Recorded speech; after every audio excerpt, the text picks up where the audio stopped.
Bonjour tout le monde. Dans cette vidéo, nous allons faire les exemples 8 et 9 qui sont à la suite des différents types de taux d'intérêt qu'on avait vus à la page précédente. On avait vu qu'on avait des taux nominaux, des taux périodiques et des taux réels effectifs. Ici, à l'exemple 8, si on regarde notre exemple, on dépose donc 2000 un taux nominal de 8%, mais qui sera capitalisé trimestriellement. Donc, à chaque trimestre, une période de 3 mois. Et là, la première question, c'est quel est le taux trimestriel? Donc, mon taux trimestriel, ça va être le petit i, qu'on peut calculer en faisant le i majuscule divisé par m. Donc, le i majuscule se trouve à être mon taux nominal de 8%, donc 0,08, et le M, le nombre de périodes que j'ai dans une année. Donc, étant donné qu'on a des trimestres d'une durée de 3 mois, eh bien, on a quatre trimestres par année, finalement. Donc, le M va prendre une valeur 4. Donc, on a 4 capitalisations en une année.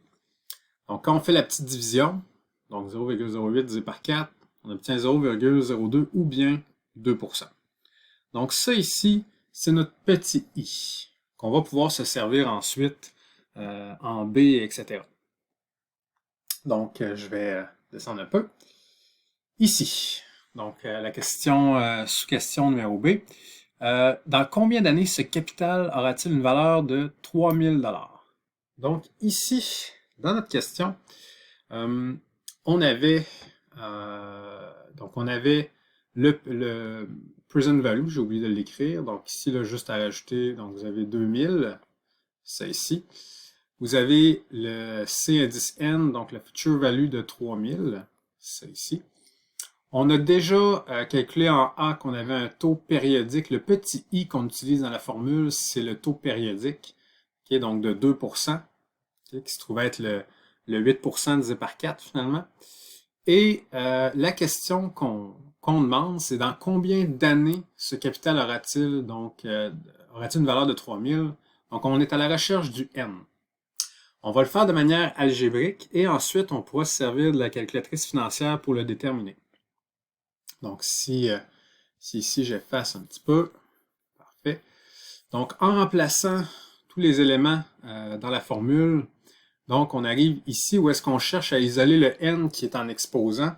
Comme j'ai déjà mentionné ici, c'est sûr qu'on va avoir besoin du log éventuellement dans la démarche. Donc dès qu'on a un inconnu au niveau de l'exposant, c'est que ça veut dire qu'on va avoir besoin d'utiliser la propriété des logs pour faire descendre l'exposant. Mais ce n'est pas la première étape. La première étape, c'est de diviser par 2000 de chaque côté. Donc, en divisant par 2000, on arrive à la prochaine ligne, ici.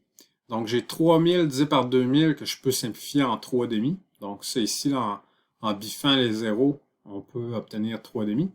Et à droite, ben, il reste tout simplement 1,02, tout ça exposant n. Quand on est rendu à cette étape-là, on peut faire du log de chaque côté. Donc, en appliquant le log de chaque côté, ça va faire en sorte que l'exposant eh bien, est descendu en avant et va multiplier le log.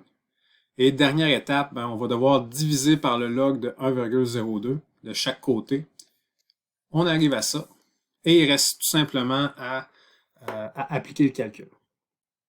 Maintenant, un coup qu'on applique le calcul, le log de 3,5 divisé par log de 1,02, on va obtenir ça ici. Okay, donc, on va obtenir 20,4753, mais tout ça, c'est des trimestres. Okay, c'est super important. Mon N, qui est mon nombre de capitalisation qui a eu lieu, eh bien, ça, est compté en termes de trimestres. Donc, si je veux, pour répondre à la question, le nombre d'années, ça va être important que je divise par 4 rendu à cette étape-là. Et là, je vais obtenir 5,12 années, qui est en fait la réponse. Donc, ça ici, on l'a fait de manière algébrique. Je vais le faire avec l'aide de la calculatrice financière. Donc, première étape, toujours, on nettoie la mémoire. Donc, ça, maintenant, je l'ai fait. Ici, present value. Donc, on avait 2000. Ça ici. Future value, 3000. Et là, ici, on n'oublie pas de mettre un des deux négatifs. Donc là, j'ai mis le feature value négatif. C'est ici. Le taux d'intérêt de 2%. Okay, on met le taux périodique. C'est bon. Et maintenant, ben, on peut appuyer sur notre N pour obtenir le nombre de périodes. Et là, j'obtiens, donc ça a été arrondi à 2 décimales. J'ai obtenu 20,48. Je vais profiter de l'occasion pour peut-être mentionner comment augmenter le nombre de décimales qui est affiché. Donc, souvent, les calculatrices financières sont déjà préprogrammées pour seulement afficher 2 décimales par défaut. C'est un peu dans l'optique qu'on travaille en dollars et en cents, mais parfois, on aimerait ça avoir un petit peu plus de décimales. Peut-être la seule, simplement, qu'est-ce qu'il faut faire? Vous avez juste à aller ici, okay, donc deuxième fonction en rouge, le DISP, okay, pour display, qui est comme pour l'affichage en fait. Vous appuyez dessus et vous pouvez inscrire le nombre de décimales. Donc, disons que je veux 4 décimales, je vais appuyer sur le 4 et là, je vais obtenir mes 4 décimales. Si maintenant, je refais l'étape précédente, donc je pourrais tout nettoyer. Si je refais le calcul juste ici, je vais le faire vite vite. Donc, si j'obtiens 2000, c'est ici, j'avais 3000, c'est ici, on avait un 2%. Et si maintenant j'appuie sur le N comme on avait fait, donc là j'obtiens mes 4 décimales et je pourrais encore une fois diviser par 4 pour obtenir le nombre d'années. Donc ça c'est pour le numéro B. Donc on voit que pour que mon montant de 2000 atteigne la valeur de 3000, ben, il va falloir attendre 5 années, 5,12 ans. Maintenant, on va faire, on a terminé l'exemple 8. Donc, je vais faire maintenant l'exemple 9. Donc, exemple 9, à quel taux nominal capitalisé trimestriellement doit-on placer 5 000 $ pour avoir 8 000 $ dans 6 ans? Donc, qu'est-ce qu'on a comme information dans cette question-là? On connaît le montant initial, donc on sait qu'on a 5 000 $ au départ, donc c'est ici. On va avoir 8 000 à la fin, donc future value. On sait qu'on est capitalisé trimestriellement, c'est une information hyper importante parce que le fait qu'on soit trimestriellement et pour une période de 6 ans, okay, ce qui est bien important de comprendre, c'est qu'on va avoir 24 périodes de capitalisation parce qu'on a 6 ans fois, dans le fond, 4 trimestres par année. Donc, on a 24 périodes de capitalisation. Et finalement, dans la question, ce qu'on nous demande, c'est de déterminer le taux nominal.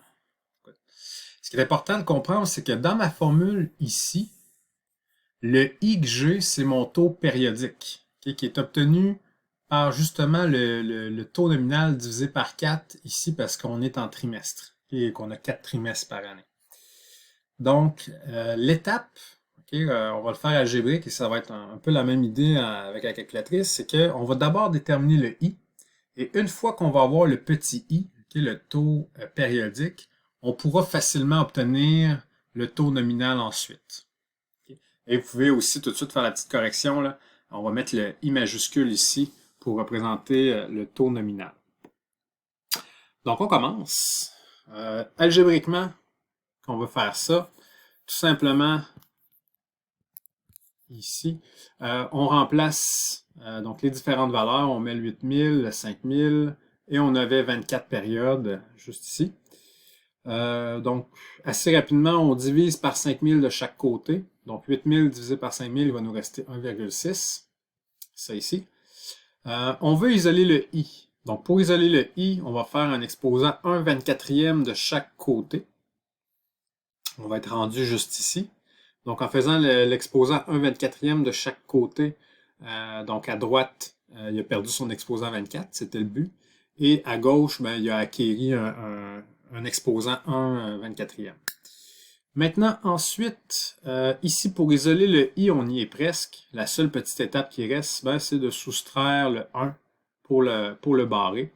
Donc, on le fait de chaque côté et on obtient juste ça ici. Donc, en faisant le -1 de chaque côté. quand on fait le calcul, donc prenez une calculatrice, 1,6 exposant 1 24e, tout ça moins 1, ça va vous donner à peu près ça.